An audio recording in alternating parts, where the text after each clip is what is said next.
हमें कोई शौक नहीं है इमरान खान पे बात करने का। मीडिया को बहुत शौक है। मेरे ये सवाल आपसे होना चाहिए। तो देखिए, आपकी तरफ से भी रिकंसिलिएशन की ऑफर उस तरह से नहीं है, उनकी तरफ से भी नहीं है, तो ये लड़ाई कब तक जारी रहेगी? हमने तो रिकंसिलिएशन की बात जो है वो फसाद एक ही तरफ से है। उसने किसी चीज को ट्रैक पे जाने नहीं देना, ये उसका एजेंडा है। बट वो कहता है मैंने करनी है, एस्टेब्लिशमेंट से बात है तो मुझे बताएं। अब हम तो एस्टेब्लिशमेंट है नहीं। अली अमीन गंडापुर साहब का जो स्टेटमेंट है, उसके बाद तो लगता यही है कि वो बेनिफिट तो इनडायरेक्टली पीएमएल नून का हुआ उसका। मैं अफगानिस्तान से अकेले बात कर लूंगा। एक चीफ मिनिस्टर जो है अपनी पॉलिसी अपने पास रखें। पागल चीफ मिनिस्टर जो है वो अगर पागलपने में कोई हरकत करना चाहता है तो फिर जाहिर है वफाक को जवाब देना चाहिए। कहते हैं कि तालिबान खान है तो गलत नहीं कहते हैं। उनकी तमाम पॉलिसियां टुवर्ड्स तालिबान और अफगानिस्तान घूमती हैं। जितने भी धरने आए हैं ना वो कभी भी प्रोडक्टिव नहीं होते। धरने हमेशा पाकिस्तान को नुकसान ही दिया है। 45 की कंट्रोवर्सी स्टिल देयर। पहले पीटीआई अपना 47 45 जो है ना वो पहले डिसाइड कर ले, उसके बाद किसी और से बात करें। 14 रुपए का जो रिलीफ मिला है बिजली के बिल में, ये पीटीआई के लोगों के घरों में भी गया है। अस्सलाम वालेकुम, मैं हूं जुल्करनैन और हमारे साथ पीएमएल नून फायर ब्रांड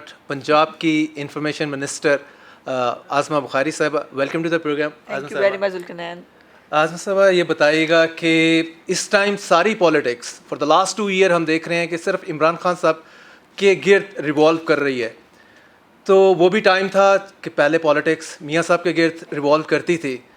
तो आपकी भी इवन प्रेसर जो होती हैं, आधी प्रेसर्स आपकी सिर्फ खान साहब को ही टारगेट करके या इन ए वे कि उनके लीडर्स ने जो आपको कहा होता है उसमें आप रिस्पॉन्स कर रही होती हैं। Thank you very much Zulqarnain. पहले तो मैं I am taking it as a chargesheet against me कि मेरी कोशिश होती है कि जब भी मैं बात करूं तो मुझे उसको पंजाब गवर्नमेंट के जो इनिशिएटिव्स हैं, जो चीफ मिनिस्टर इतनी मेहनत से काम कर रही हैं, मेरी पहली प्रायोरिटी यकीनन उसको जो है वो ही करने की होती है।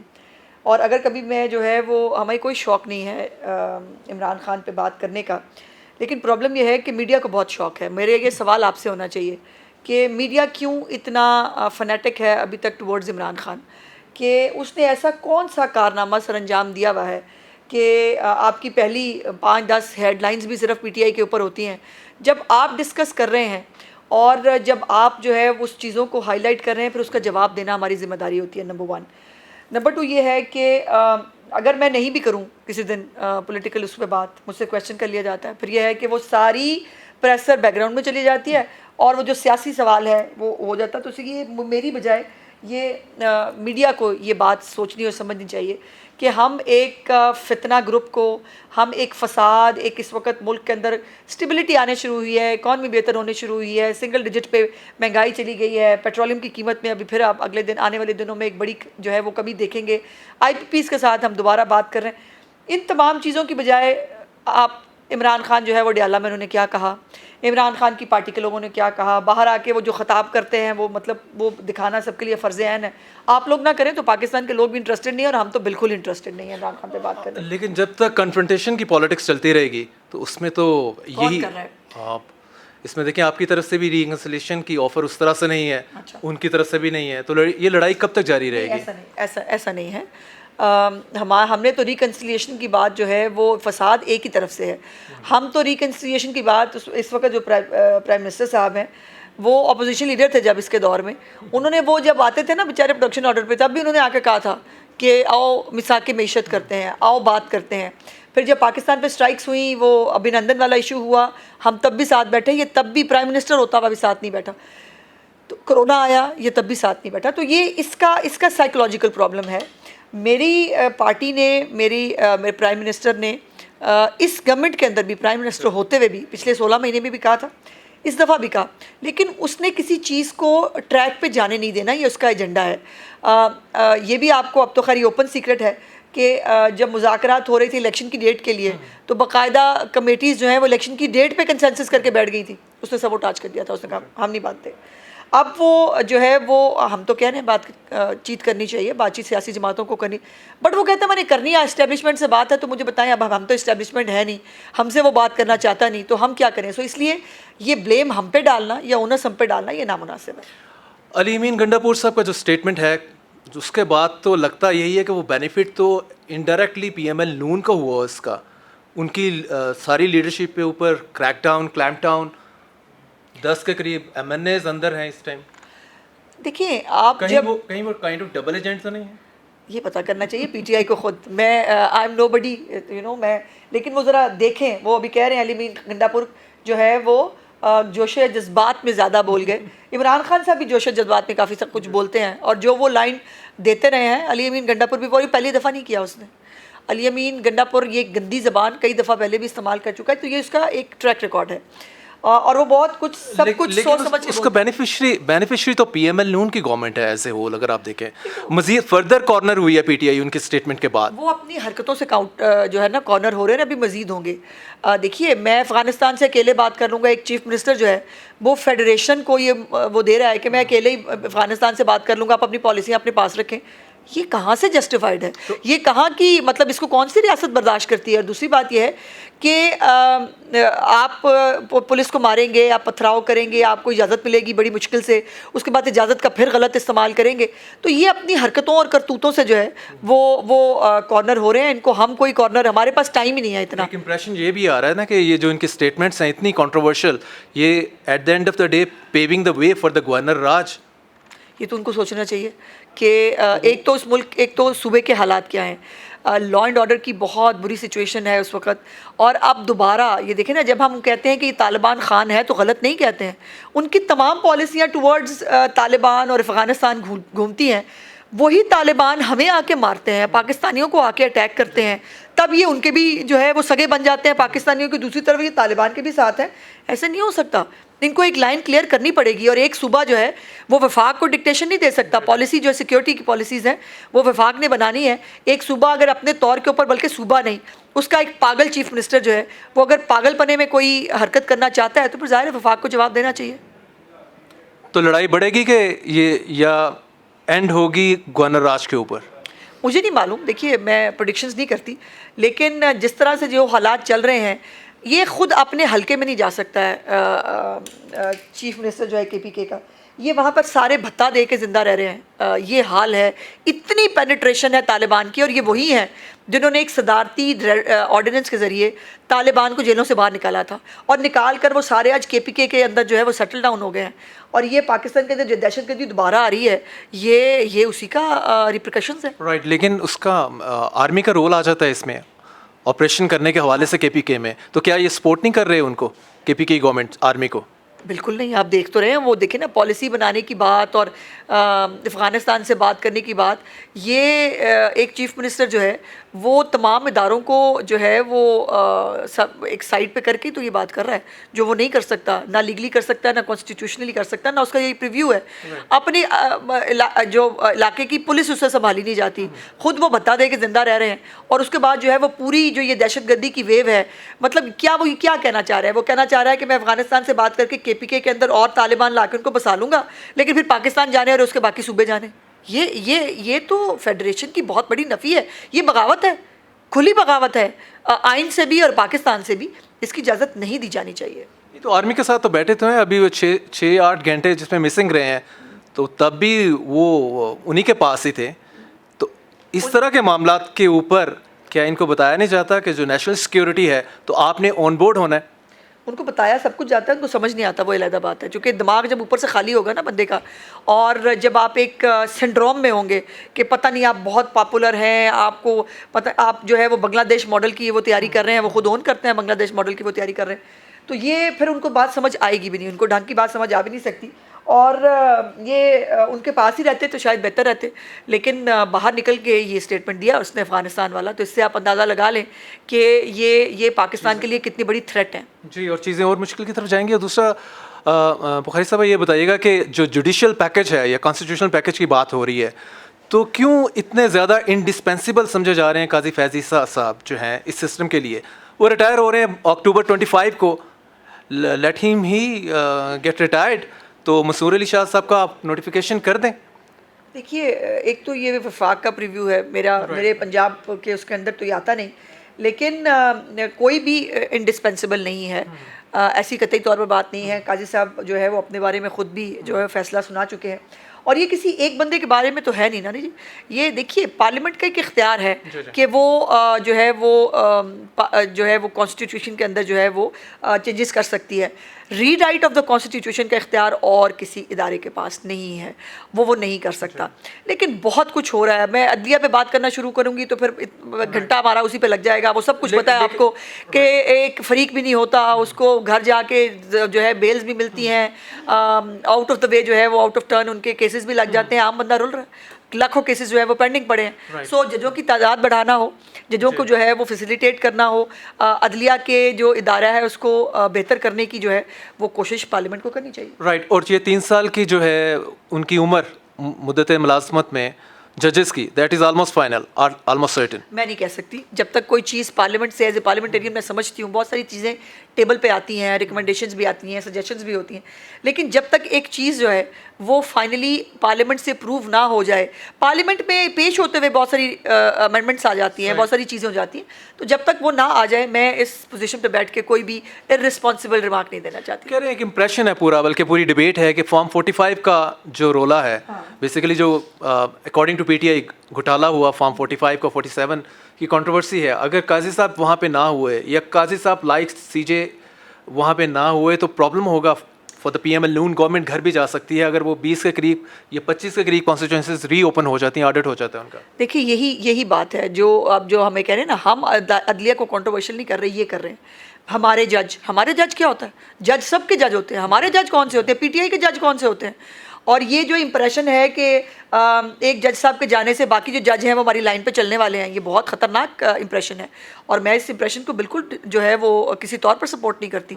सब जजेस जो हैं वो इस हमारे मुल्क के जजेस हैं, ये पीटीआई के जज बनाना उनको ये है आप हमारी फेवर में आ जाएंगे, ये इम्प्रेशन क्रिएट करना, ये इटसेल्फ अदलिया के इदारे के लिए बहुत ख़तरनाक है। और दूसरी बात ये है कि गौहर जो वो उमर अयूब साहब हैं, उन्होंने कौन से सूबे से इलेक्शन लड़ा हुआ है? केपीके से। और स्टे किसने लिया है उसके ऊपर अपने? अब वो फॉर्म 45 के हैं या 47 के हैं, पहले पीटीआई के तो वो कर ले, उनके अपोजिशन लीडर भी हैं और साबका जो है वो सेक्रेटरी जनरल भी हैं, तो पहले वो तो फैसला कर लें कि वो कौन से फॉर्म पे आए हैं, फिर अगले फॉर्म की बात करें हमारे साथ। पंजाब की डेवलपमेंट की बात करें, डेवलपमेंट अपेरेंटली नज़र आ रही है, मीडिया में भी नज़र आ रही है, compare to KP, compare to Balochistan and Sindh. तो एक इम्प्रेशन ये है कि मरीम नवाज शरीफ साहबा का पूरा फोकस है इसके ऊपर, प्राइमरीली इसलिए कि जो उनका एंग्री वोटर है इन पंजाब उसको विन बैक किया जाए। तो क्या आप मतलब पंजाब अब वो आपके लिए वो वाला सूबा नहीं रहा जो पहले था? मीन आपकी यहाँ पे हॉट जो टिकट थी वो हॉट कहलाती थी और मतलब पहले ये बात थी कि आप भी खंबा खिला रहे हैं, वो हो जाता, वो अब पीटीआई के पास चला गया सारा मामला। तो डेवलपमेंट आप बिल्कुल इस अंदाज में देख रहे हैं? नहीं, ऐसा बिल्कुल भी नहीं है। अगर आप सिर्फ इसी इलेक्शन के रिजल्ट्स देख लें तो पंजाब असम्बली में तो हम 2/3 मेजॉरिटी में हैं और कोई मैच ही नहीं था हमारा इर्द गिर्द भी किसी पीटीआई नाम की जमात का। और दूसरा ये है कि लेकिन फिर भी लेकिन सर उसमें भी 45 की कंट्रोवर्सी स्टिल देयर। नहीं, आप फिर वो बात है, पहले पीटीआई अपना 47-45 जो है ना वो पहले डिसाइड कर ले, उसके बाद किसी और से बात करें। ये जो जहाँ तक पंजाब के वोटर की बात है, पंजाब के वोटर की पहले भी खिदमत की है, अब भी कर रहे हैं। अब हम जितनी भी पॉलिसीज़ हैं चीफ मिनिस्टर साहिबा की, वो कोई पार्टी स्पेसिफिक नहीं है, बल्कि हमारी पार्टी हमसे खफा रहती है इस बात के ऊपर कि जिस तरह से पार्टियों को ओब्लाइज किया जाता है मुख्तलिफ पोलिटिकल पार्टीज़ की तरफ से, जिस तरह पार्टियों को डिज़ाइन सामने रख के डिज़ाइन किए जाते हैं प्रोग्राम, हमारी हुकूमत में ऐसा नहीं होता। अभी 14 रुपये का जो रिलीफ मिला है बिजली के बिल में, ये पीटीआई के लोगों के घरों में भी गया है, ये बाकी पीपल्स पार्टी के लोगों के घरों में भी गया है, ये अक्रॉस द बोर्ड हुआ है। जो फ्री अद्वियात मिल रही हैं वो उसके ऊपर कोई पार्टीबाजी नहीं है, कोई भी चीफ मिनिस्टर साहिबा का इनिशिएटिव पार्टी स्पेसिफिक नहीं है, वो पब्लिक एट लार्ज के लिए है। और पंजाब के लोग जो हैं वो कारकर्दगी और परफॉर्मेंस को मैटर करते हैं। ये अलग बात है कि कुछ हमारे बेचारे हैं यंगस्टर जो नाकदे कोके के ऊपर भी जो है वो बिक जाते हैं और नाकदे कोके के ऊपर भी वोट डाल लेते हैं, वो एक अलग बात है, वो चंद होंगे परसेंटेज, लेकिन पब्लिक एट लार्ज जो है वो परफॉर्मेंस को वेट देती है, वो देखती है कौन उसकी खिदमत कर रहा है और कौन जो है ये कैपेसिटी भी रखता है। ख़ुद इमरान खान की ये स्टेटमेंट्स ऑन रिकॉर्ड है ना कि उनको तो समझ ही नहीं आई हुकूमत करते कैसे हैं, उनको तो पता ही नहीं था हुकूमत होती कैसे है। सो हमें बिल्कुल पता है कि हुकूमत कैसे करते हैं और कैसे होती है। और फिर चीफ मिनिस्टर साहिबा के पीछे जो है वो शहबाज शरीफ साहब का फुट स्टेप्स हैं और मियाँ नवाज शरीफ साहब की जो एक लेगेसी है, वो लिविंग लेगेसी उनके पास मौजूद है। उनके हर इनिशिएटिव में, उनकी हर चीज़ में मियाँ नवाज शरीफ साहब जो है वो सामने नज़र आए ना आए, वो हर चीज़ में साथ शामिल होते हैं, उनकी गाइडेंस शामिल होती है। और पूरी पंजाब गवर्नमेंट हो या फेडरल गवर्नमेंट हो, उसको अगर मैं कहूँ कि मियाँ नवाज शरीफ साहब चला रहे हैं तो गलत नहीं है। इसमें देखें आपने हंड्रेड्स ऑफ प्रोग्राम्स जो हैं डेवलपमेंट के वो पंजाब गवर्नमेंट ने शुरू किए हैं और इस पर क्रिटिसिज्म यही आ रहा है कि काफ़ी सारे प्रोग्राम सिर्फ मीडिया की हद तक ही है, एडवर्टीजमेंट में देख रहे हैं, ऑन ग्राउंड नहीं है। कोई एक प्रोग्राम आप बता दीजिए कौन सा ऐसा जो ग्राउंड पे जो है वो नहीं है लेकिन एडवर्टीजमेंट में है। कोई एक प्रोग्राम बताइए अगर आपको याद आ रहा है तो। नहीं, वो पीटीए वाले बताएंगे उसमें। वो अपने बनाए हुए डैम नहीं बता सकते, वो अपने दौर में किए हुए 4-5 प्रोग्राम नहीं बता सकते, वो क्या बताएंगे। मैं अल्लाह पाक से बहुत डर के जो है ये कहती हूँ और मैं चैलेंज करती हूँ कि पंजाब हुकूमत का कोई भी इनिशिएटिव फ़ाइलों के लिए नहीं है। तमाम प्रोग्राम 77 इनिशिएटिव्स जो चीफ मिनिस्टर साहबा ने शुरू किए एक साल के अंदर, 77 इनिशिएटिव्स एक गवर्नमेंट 5 साल में नहीं करती। जो चीफ मिनिस्टर साहबा ने एक साल में जो है एक साल के लिए प्लान किए हैं, जिसमें रोटी की कीमत से लेकर फ्री अद्वियात, फील्ड हॉस्पिटल्स, जो कार्डियोलॉजी हॉस्पिटल है Sargodha, cancer care hospital Lahore, NSIT, उसके साथ जो हमारी मतलब नेम इट, एक लंबी 77 जो किसान कार्ड, ग्रीन ट्रैक्टर, मतलब ये तमाम चीज़ें ऑन ग्राउंड मौजूद हैं। मैं दोबारा से मैं चैलेंज करके कह रही हूँ, सिर्फ एक स्टेटमेंट दे देना वो जी वो ग्राउंड पे नहीं है, एयर एम्बुलेंस ये नहीं ला सके ना इतने सालों में। और अब भी KPK ने एयर एम्बुलेंस जो है हमारे बाद नकल मारने की कोशिश की, बहुत अच्छी बात करनी चाहिए, वो भी नहीं कर सके। और अभी मैं रिपोर्ट देख रही थी कि उसके लिए ये पैसे भी मुख्तस नहीं कर सके, पैसे है ही नहीं, हज़ारों अरब रुपये से ज़्यादा का मकरूज़ सूबा है, उनके पास तनख्वाहें देने के पैसे नहीं है, बंद कर रहे हैं, वो अपने यूनिवर्सिटियाँ बंद कर रहे हैं, वहाँ ये हालत आई हुई है। तो कोई भी एक, जैसे मैंने आपसे पूछा, आप आइंदा कोई आपको PTY अलग कहे ना तो आपने उससे पूछना कोई प्रोग्राम बताओ जो फाइलों में है और रिकॉर्ड पे नहीं है। 14 रुपये का जो आपने इस्लामाबाद वालों को बिजली में रिलीफ दिया वो विड्रॉ कर लिया फॉर द मंथ ऑफ सितंबर, क्या इसमें आपकी फाइनेंशियल मिसकैलकुलेशन थी या कि समथिंग एल्स, किसी के कहने पे है? इसमें जो है वो महाराज थे IMF, जिनके गले हमें इमरान खान की गवर्नमेंट डाल के गई। 2016 में नवाज शरीफ साहब की हुकूमत ने IMF को प्रोग्राम को कंप्लीट करके गुड बाय कह दिया था। उसके बाद डिच करना, पहले तो IMF का प्रोग्राम लेट करना, फिर उसको डिच करना, और फिर ये अभी हालत हमने देखी वो जो 16 महीने की हमारी हुकूमत थी, जब हमें घुटनों पे आके IMF से प्रोग्राम लेना पड़ा पाकिस्तान को डिफ़ॉल्ट से बचाने के लिए। इमरान खान तो खैर तैयारी कर गया था और वो क्या तो ऑन भी करता था, मैं श्रीलंका बनाना चाहता हूँ, लेकिन वो उसके और ये भी पहली दफ़ा हुआ शायद तारीख़ में, IMF की तारीख़ में भी पहली दफ़ा हुआ होगा कि इस दफ़ा जो उन्होंने बेल आउट पैकेज दिया, उससे पहले वो हर पोलिटिकल पार्टी के पास गए कि भाई हमें डिच मत करना, क्योंकि ज़ाहिर है उनके पैसे, उनको वो तो एक मालियाती दायरा है ना जी, उन्होंने तो अपने पैसे, जो उनको पैसों से मतलब है, तो उसके ऊपर जो है वो उनको एतराज़ था कि इस्लामाबाद जो है उसको पंजाब के पैसों में से रिलीफ नहीं मिलना चाहिए। तो इस वजह से वो रिलीफ जो है अनफॉर्चुनेटली हमें इस्लामाबाद के सार्फिन से, ये भी एक प्रोपेगेंडा चल रहा है जी सारे पंजाब का ख़त्म हो गया, सब बिल्कुल नहीं है। पंजाब के पास सितंबर के महीने में भी ये 14 रुपये का रिलीफ जो है वो उनको इंशाल्लाह मिलेगा। और जो उसके बाद हमारी जो सेकंड फेज़ है वो सोलर है, जो हम इंशाल्लाह ताला चीफ मिनिस्टर साहिबा देने जा रही हैं, जिसके लिए तमाम होमवर्क तकरीबन तैयार हो गया। प्रोक्योरमेंट वगैरह में आपको पता है थोड़ा सा टाइम लगता है, उसी का इंतज़ार हो रहा है। और जैसे ही ये रिलीफ ख़त्म होगा सोलर प्रोग्राम आ जाएगा और वो 25 साल की गारंटी होती है उसकी। सो 25 साल के लिए एक एसेट तमाम लोगों के पास होगा, तो वो जो बिल्स जो है एक लंबे चौड़े बिल्स, उनसे जान छूट जाएगी। और उसके साथ साथ जो IPPs के हवाले से एक बहुत बड़ा मिसमैनेजमेंट है, जिसमें हमेशा पाकिस्तान एक विशियस सर्कल में रहा है, उसको भी रीनिगोशिएट किया जा रहा है। कुछ अच्छी खबरें में इसके हवाले से सुनने को मिल रही हैं। कब तक लाइकली IPPs का तो बहुत ज़्यादा, इसमें जमात इस्लामी ने तो पूरा धरना भी दिया है, तो रीनिगोशिएशन कब तक फाइनल हो जाएगी? उसमें कुछ क्या टेक ओवर भी करना चाह रही है गवर्नमेंट? इसमें ये भी र्यूमर्स थी, स्पेकुलेशंस थी। मैं एक ज़िम्मेदार ओहदे पे बैठ के र्यूमर्स स्पेकुलेशन पे बात नहीं कर सकती, प्रॉब्लम ये है। सो मैं वो बात करूँगी जो फैक्चुअली दुरुस्त भी होगी और जो कन्फर्म्ड भी होगी। अब तमाम तरह ऑप्शंस पे बात हो रही है, तमाम ऑप्शंस को देखा जा रहा है, लेकिन वो धरना अमीर जो है उनकी मुझे समझ नहीं आती। एक तरफ वो कहते हैं कि लोगों को रिलीफ दो, दूसरी तरफ कहते हैं कि जो टैक्स आपने लगाया हमने टैक्स नहीं देना। टैक्स के बगैर रिलीफ कैसे दे सकते हैं आप? टैक्स होगा, गवर्नमेंट के पास पैसे होंगे तो लोगों को रिलीफ मिलेगा।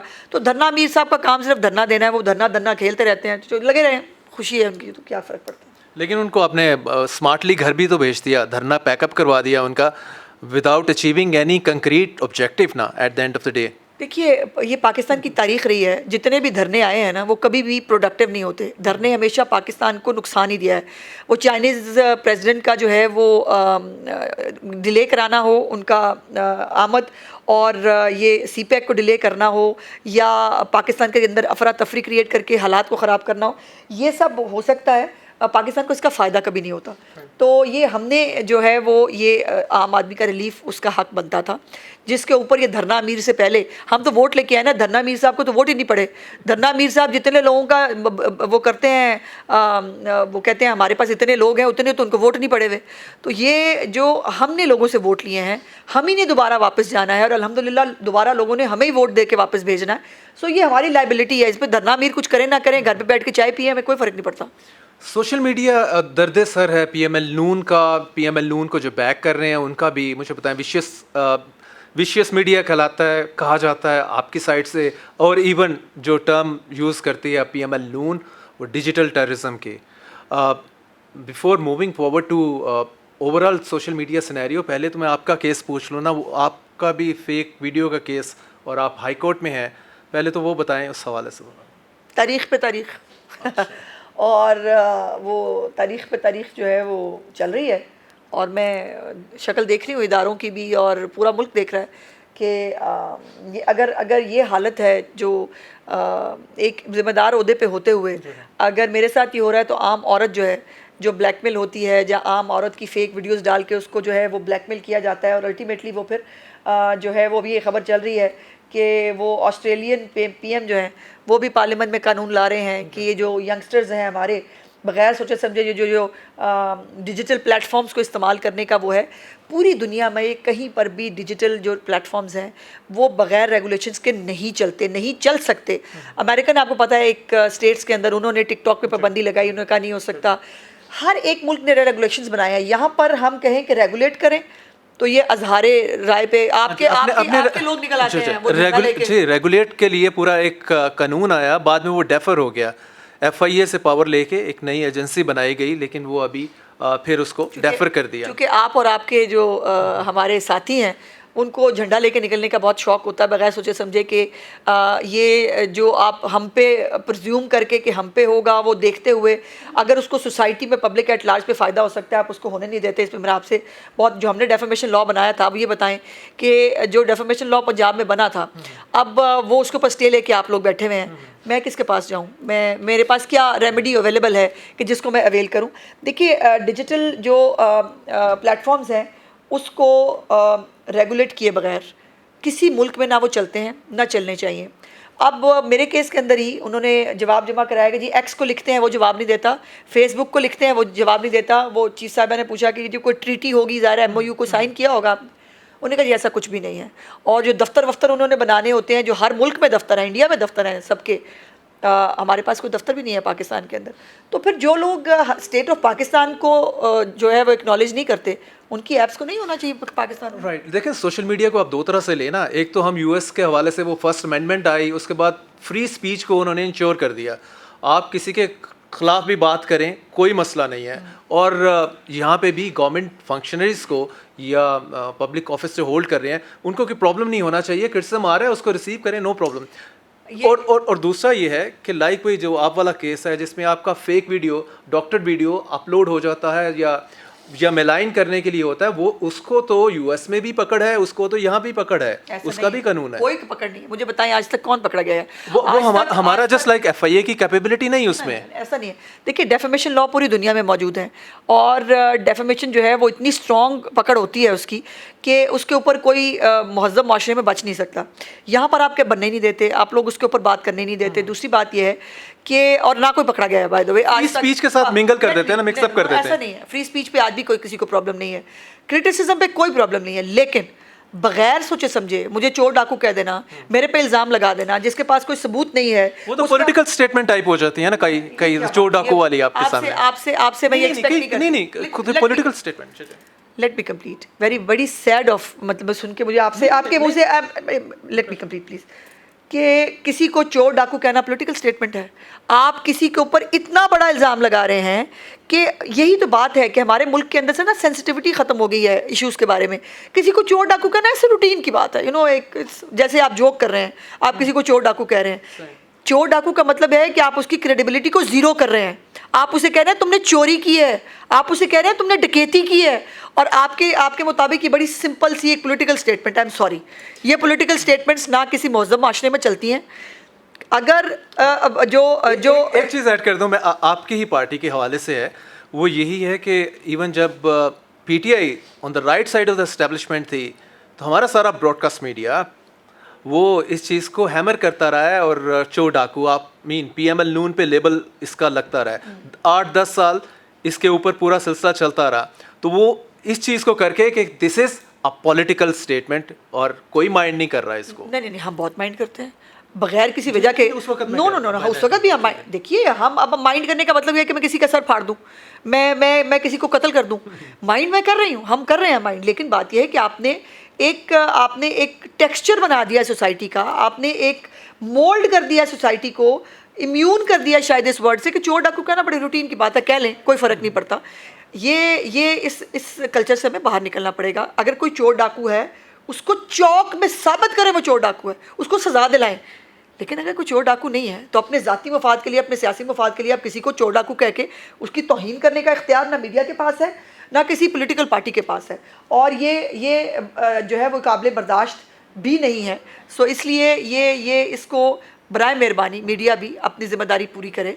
ये मीडिया की भी ज़िम्मेदारी है, चूँकि आप ओपिनियन मेकर्स होते हैं, आपकी जो कुछ आपके पास आता है उससे लोग अपनी ओपिनियन ड्राफ्ट करते हैं। तो ये गलत को गलत और सही को सही हमें कहना चाहिए। बुली से डरने की ज़रूरत नहीं होती, वो अटैक से डरने की ज़रूरत नहीं है, लेकिन ये जो कि हमें डरना उसको चाहिए जिसने गलत करना है, जिसने गलत करना ही नहीं है। और वर्किंग जर्नलिस्ट का तो इशू ही नहीं है। मुझे बताएं कौन से वर्किंग जर्नलिस्ट को आज तक डेफेमेशन का जो है वो सूट देखना पड़ा है? ये सोशल मीडिया का इशू है, सोशल मीडिया पे जो बैठे हैं। तो बराए मेहरबानी आप जो है वो अपना कंधा डिजिटल दहशतगर्दों को ना दें, उनको जो डिजिटल दहशतगर्दी कर रहे हैं उनको फेस करने दें।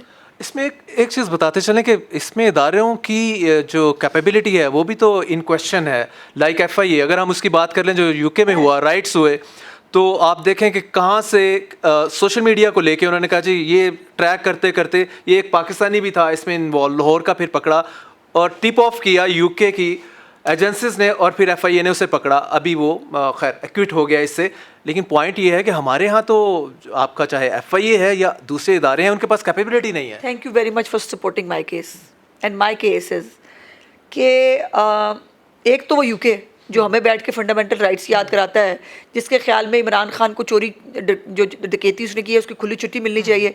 इमरान खान के जो डिजिटल दहशतगर्द हैं उनको खुली छुट्टी मिलनी चाहिए, लेकिन उनके अपने मुल्क में जब राइट्स होते हैं तो फिर वो दरवाजे काट के अंदर घुसते हैं। फिर वो जो है वो हर तरह की और ये रियासतों को करना पड़ता है।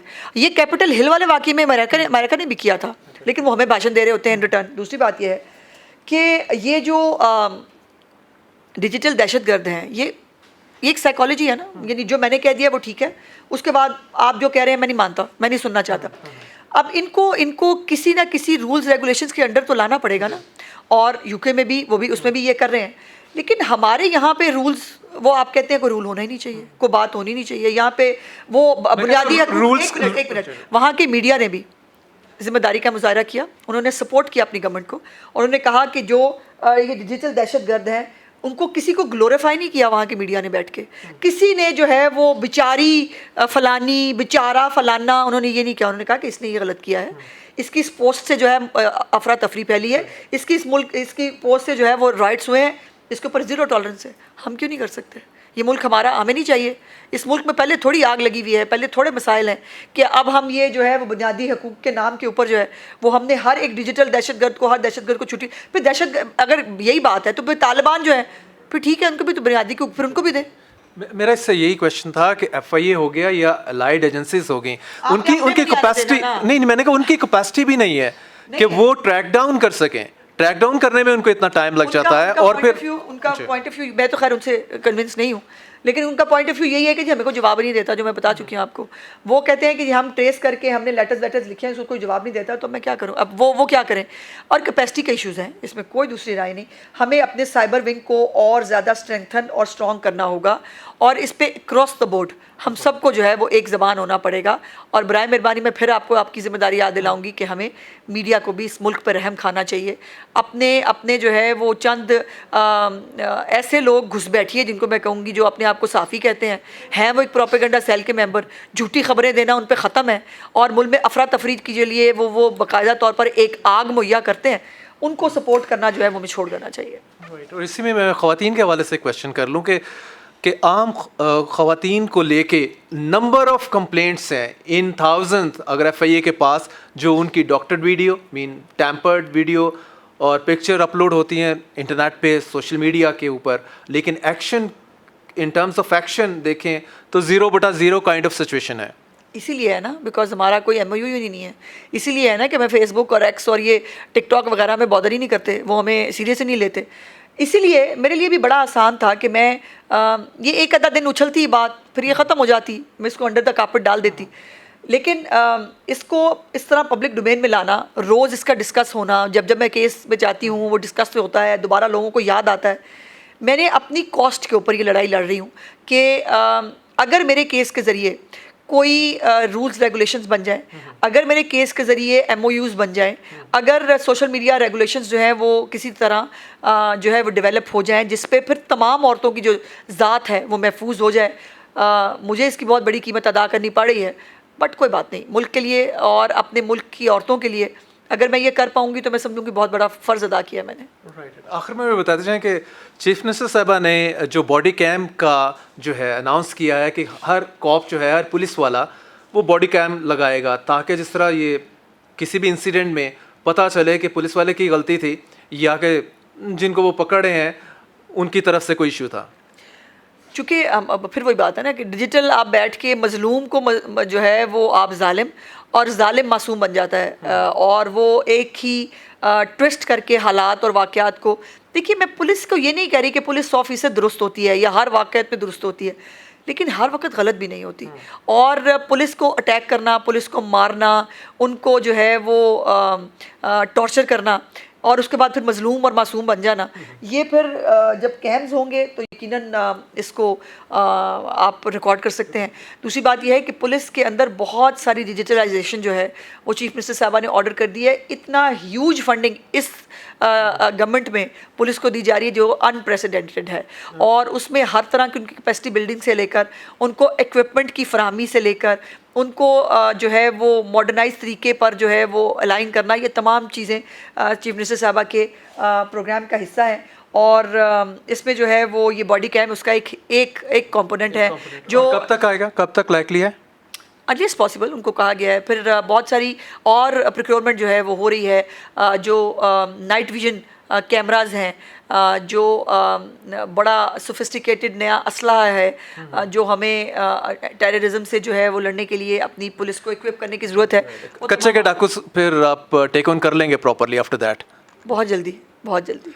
और जो सोशल मीडिया के ऊपर पाबंदी लगाई है, यूजेज के ऊपर, जो गवर्नमेंट फंक्शनरीज हैं, ऑफिशियल्स के, वो सोशल मीडिया ऐप्स कम यूज़ करें या ना करें, मोर और लेस? उनका कोई काम ही नहीं है ना। सरकारी मुलाजिम तो ना पार्टी बन सकते हैं, ना सरकारी मुलाजमीन को जो है वो ग्लोरीफाई होने का कोई उनके अंदर ये इंस्टिंक्ट होनी चाहिए। बट हमारे तो यहाँ पे मतलब कमाल ही हुआ है कि वर्दी पहनी हुई है और उसके ऊपर जो है वो 7 टिकटॉकें चल रही हैं, साथ में फजूल किस्म की जो है वो या तो आप डिपार्टमेंट को जो है वो सपोर्ट करने के लिए किसी अच्छे कॉज के लिए आप टिकटॉक बना रहे हैं, बात समझ में आती है।